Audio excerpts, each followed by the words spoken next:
Being in the shop for many, many years, I have come across some tips that I think everybody knows, but they don't.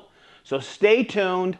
Some of these may sound simple, but boy, they'll make your life a lot easier in the shop. Okay, so I've been using Bessie K-bodies my whole life. I saw them first being used where? We all have, on New Yankee Workshop, and Norm was a pro with the K-bodies. But there's some little things I see people when I'm out and about using K-bodies, and it drives me crazy. It's simple. People struggle with them. So when you're setting up for a glue up, come in here, cameraman, okay?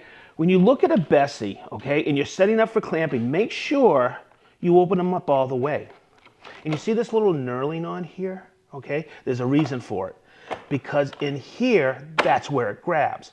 So when you bring it in like this to do a clamp up, lift it up like this, but make sure when you start to turn the handle to increase tension, you press down here, and it's effortless that way.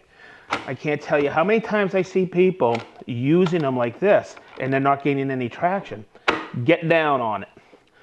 Here's another tip I think everybody should know when using a hand plane, and I see people getting tear out. Come in here, cameraman. See the little tear out you see in there? Hopefully that's coming through in the camera. I was planing from this orientation. And if we look at the grain here, okay, I need to plane from the other direction because that's where the cathedral is. It's coming in and digging.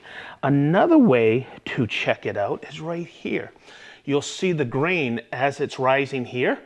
Guess where my tear out's going to be? Right here. So what I always do when I start to hand plane is I take it like this, and now I won't have any tear out whatsoever.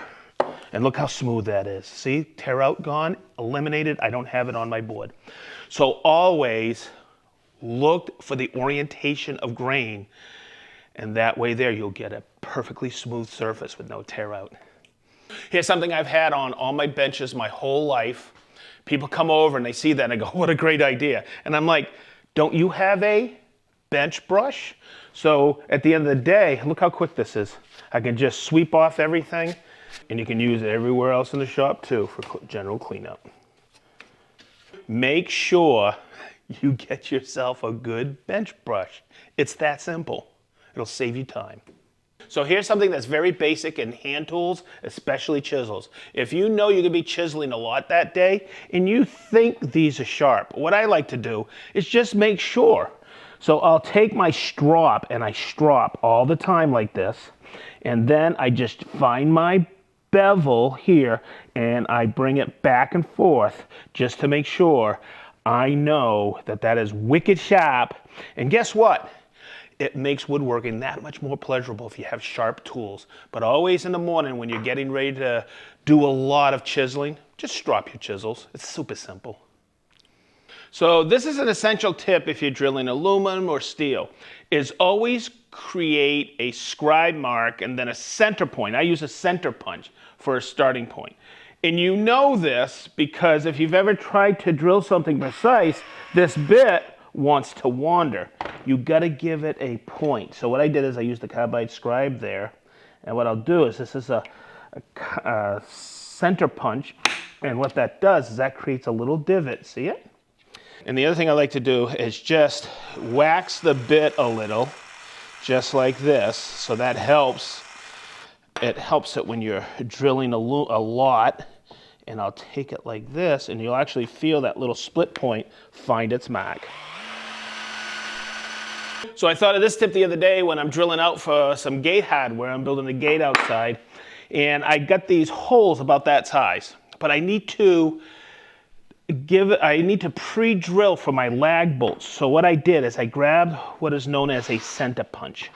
Every shop should have this because what you have is you can precisely find the right diameter. I mean perfect, okay, which this is. But then when I'm setting it up, it does exactly what it does. I put it in here like this, and when I hit it, it gives me the perfect starting point. So I can use an undersized bit here. You'll see, because that's hard to find the center there. But now I know that's exactly where I want it. and my brad point goes right in there like that. So somebody was in my shop a few years ago and they said, Sedge, what is up with all these socks? And I went, don't you have camellia oil socks and wipe down socks? And they go, what do you mean? So here's an old sock, and this is what I do when I get holes in them or whatever. I take it like this. I make sure that they're washed. All right, I turn them inside out.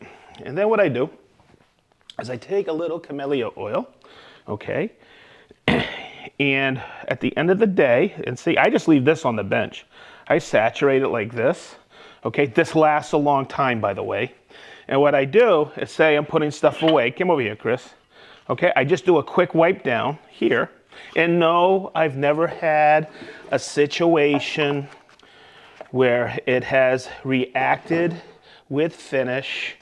I'm putting away all my hand planes that I use for the day. I just do a quick wipe down like this. It prevents oxidation. And then I just leave this on my bench. I have them everywhere.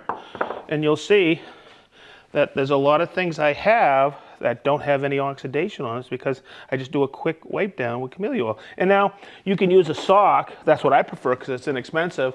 But there's also applicators here. And you can do the same thing with this and just do a quick coating like this at the end of the day. So do that and you'll prolong the life of your hand tools. So now you know. Hopefully these small shop tips / hacks / know-how over the years have come to me from different people, and I just wanted to share some of them with you. So, as we always say in the SedgeTool shop, be positive, stay sharp, and I mean wicked sharp.